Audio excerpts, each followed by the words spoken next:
Hi, welcome to another video. So, if you have been using Antigravity like it is just one giant chatbot, then I think that is probably the biggest reason why your results are not as good as they could be, because to be honest, Antigravity gets way better when you stop using it as one agent, doing one huge prompt, and start using it like a cluster. And that is basically what this video is about. I call this setup the Antigravity Cluster. It is not some official feature or anything like that. It is just the best way that I have found to make anti-gravity perform way better by combining all the different things that it already gives you. So, the basic idea is very simple. You do not rely on only one mode. You do not rely on only one model. You do not rely on only one giant conversation. And you definitely do not rely on one vague prompt that says, build my app. Instead, you combine planning mode, fast mode, the right model for the right job, workspace rules or workflows, better task splitting, cleaner context management, and parallel agent usage when it actually makes sense. That is the cluster. And if you ask me, this is the difference between anti-gravity feeling average and anti-gravity feeling kinda awesome. So let's get right into it. First of all, the biggest upgrade is task splitting. Most people give anti-gravity a huge prompt like build this whole SaaS app with auth, billing, dashboard, landing page, tests, and deploy it. Now, can it sometimes do a decent job with that? Sure, but it is not the best way to use your quota. It bloats the context, and it usually makes the agent mix architecture, implementation, styling, and debugging all in one stream. That is exactly where quality starts dropping. So what I like to do instead is ask Antigravity to create a plan first and bifurcate the work into clusters. For example, ask it to split the work into architecture, backend, frontend, testing, and verification. Then, inside backend, ask it to number the tasks as B1, B2, B3. Inside frontend, ask it to number them as F1, F2, F3. Then testing can be T1, T2, T3. This sounds small, but it changes a lot. So because now anti-gravity is not trying to solve one foggy megatask, it is solving a set of clean subproblems. And once you have that, you can route each cluster to the best mode and the best model. That is the second part, model routing. This is a really good option for sure, because not every task deserves the same model or the same amount of thinking.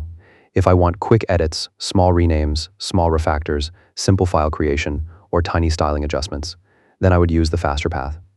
Which means that you should use fast mode and a speed-focused model like Gemini 3 Flash if it is available in your picker. If I want architecture work, heavy debugging, code reviews, planning, or some annoying bug that keeps slipping through, then I would use a stronger reasoning model like Gemini 3 Pro. And if your account or rollout gives you access to additional partner models, then you can reserve those for the hardest backend or debugging tasks as well. So this is where people waste a lot of performance. They use the hardest thinking setup for every tiny thing. And then they wonder why it feels slow, why it burns quota, or why the agent overthinks something that should have been a 2-minute edit. Do not do that. So use the smart model for the hard task and the fast model for the small task, because that alone makes anti-gravity feel much better. After that, the third part of the cluster is mode routing. So anti-gravity already gives you planning mode and fast mode, and I think many people underuse this. Planning mode is what I would use for feature architecture, repo research, step-by-step implementation plans, migrations, tricky debugging, or anything where a bad early decision will hurt later. But before we get into that, I want to quickly talk about today's sponsor, On Demand. If you've been trying to build AI agents, you know the pain. You find one tool for summarization, another for web scraping, another for data analysis, and then you spend more time stitching them together than actually getting work done. On Demand solves this. On Demand is a platform where you can discover, assemble, and automate AI agents all in one place. They have an agent marketplace with over 400 agentic tools ready to go, so instead of hunting for tools and figuring out APIs, you just browse, pick what you need, and deploy. That gives you over 1,200 possible agent combinations, which is insane. But the cool part is the playground. You take these agents and assemble them into a workflow for your exact use case, and once it works, you turn it into a full automation using their flow builder. It's visual, no code, and lets you chain multi-agent workflows that run repeatedly without you touching anything. You can also bring your own models, and it's privacy first with secure connectors. Sign up through my link in the description and you'll get $5 in free credit. Go check it out.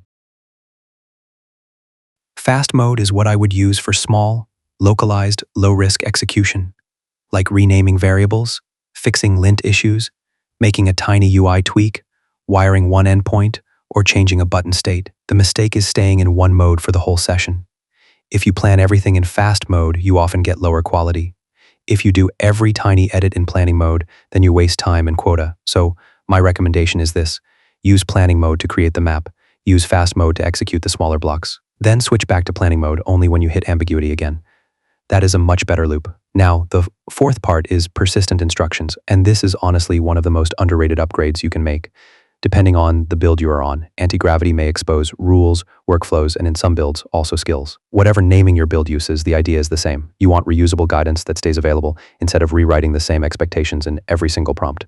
For example, I would keep code style, architecture, preferences, and project constraints in always-on rules. Then I would keep things like code review, test generation, security review, front-end polish, refactor passes, or documentation generation in on-demand workflows or skills. This is super useful because the model stops guessing your habits from scratch every time. It already knows how you want plans structured. It already knows how you want reviews done. It already knows how you want tests approached. So instead of prompting harder every day, you create better defaults once and reuse them. And if you ask me, that is one of the best ways to make Antigravity perform better long-term. Now, I also think workspace-specific instructions are usually better than global ones for most people. Why? Because your React app, your Python backend, and your mobile project probably should not all share the exact same rules. A global rule can be useful for your personal preferences, sure. But the really good stuff is usually project local. That way, the cluster adapts to the repo. Now, the fifth part is context hygiene. This is a boring topic, but it matters a lot. Antigravity performs better when the conversation is cleaner. So, if you have one thread where the agent has already discussed database design, front-end colors, CI failures, logo ideas, test errors, browser bugs, and deployment logs all together, then do not be surprised if it starts feeling messy. So my recommendation is to keep one conversation for one meaningful lane of work when possible. Which means that if you are doing back-end auth, keep it mostly about back-end auth. If you're doing front-end polish, keep it mostly about front-end polish. If the thread gets bloated, start a fresh conversation and give a short handoff summary. So that summary can be something like, we already completed B1 and B2. Database schema is finalized. Only implement F1 and F2. Do not touch auth. Here it gives you a much cleaner execution lane. Another good tip is to anchor the agent early. Tell it the stack. Tell it the main entry points.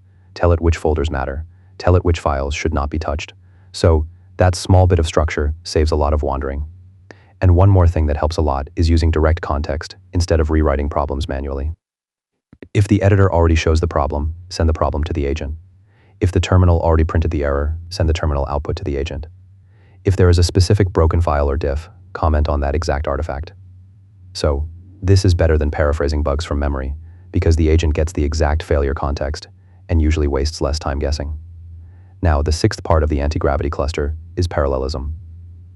So, this is where the title really comes from. Antigravity is much stronger when you treat it like a little task cluster instead of one serial chat. If the tasks are independent, you can let different agents work on different things at the same time unless you enjoy chaos. Clustering only works when the lanes are clean. Now, the seventh part is feedback loops through artifacts and review. This is another thing that people underuse. Antigravity does not just spit out code, it also gives you plans, diffs, walkthroughs, screenshots, and verification artifacts. Use those. Comment on the plan before it writes too much code. Comment on the diff before it drifts too far. Comment on the walkthrough if the test path is weak. This is way better than letting it run off course and then writing a giant correction prompt later. Small steering beats, large rescue prompts almost every time, so there is that. Now, the eighth part is quota-aware usage. Google has said that usage is tied to the work done by the agent, not just raw request count. That matters a lot, because it means a huge reasoning-heavy debugging session and a tiny rename are not equal. So if you want Antigravity to feel better for longer, do not burn your strongest setup on trivial work. Batch simple edits together, use fast mode for low-risk work, use deeper planning only at leverage points, and do not keep asking it to repeatedly rescan the whole repo if the current task only touches 2 folders. This is quite great to understand because once you start thinking like this, you're not just improving quality, you're also improving sustainability. Now, let me give you the exact workflow that I would recommend, because this is basically the full Antigravity cluster recipe. First, open your project and start in planning mode. Ask Antigravity to inspect the repo and create an implementation plan. Tell it to split the work into architecture, backend, front-end, testing, and verification. Ask it to number the tasks and keep them as independent as possible. Second, once the plan looks good, pick only one cluster to execute. If it is a small task, switch to fast mode. If it is still a complex block, keep planning mode for that cluster a bit longer. Third, choose the model based on the task. Use the faster model for small execution.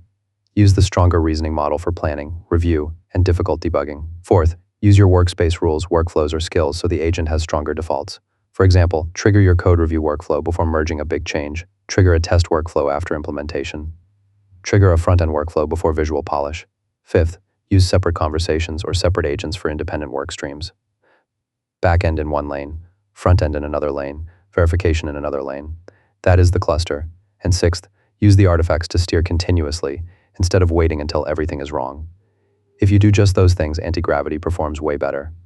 Not because the base model magically changed, but because your operating system for the agent changed.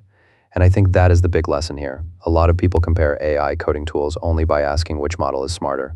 But day-to-day, performance is also about orchestration. It is about model routing. It is about mode routing. It is about context control. It is about persistent instructions. It is about parallelism. It is about feedback loops. That is why I call it Antigravity Cluster. You are clustering the work, clustering the prompts, clustering the models, and clustering the workflows. And that gives you a much stronger result than just throwing one giant request into one chat and hoping for the best. Now, there are a few caveats. First, model availability can differ depending on your plan, your region, and the current rollout. So, use what actually appears in your model picker. Second, if you are on the free tier, be a bit more careful with long reasoning, heavy sessions. Third, if you're working on something sensitive, secure mode and tighter review settings may slow things down a bit, but that trade-off is often worth it. And fourth, if the agent manager still feels messy for your workflow, then just use the side panel for focused execution and only use the manager for the tasks that actually benefit from parallelism. So you do not need every part of the cluster every single time. But the more of these pieces you combine well, the better anti-gravity tends to perform. That is majorly about it. Overall, it's pretty cool.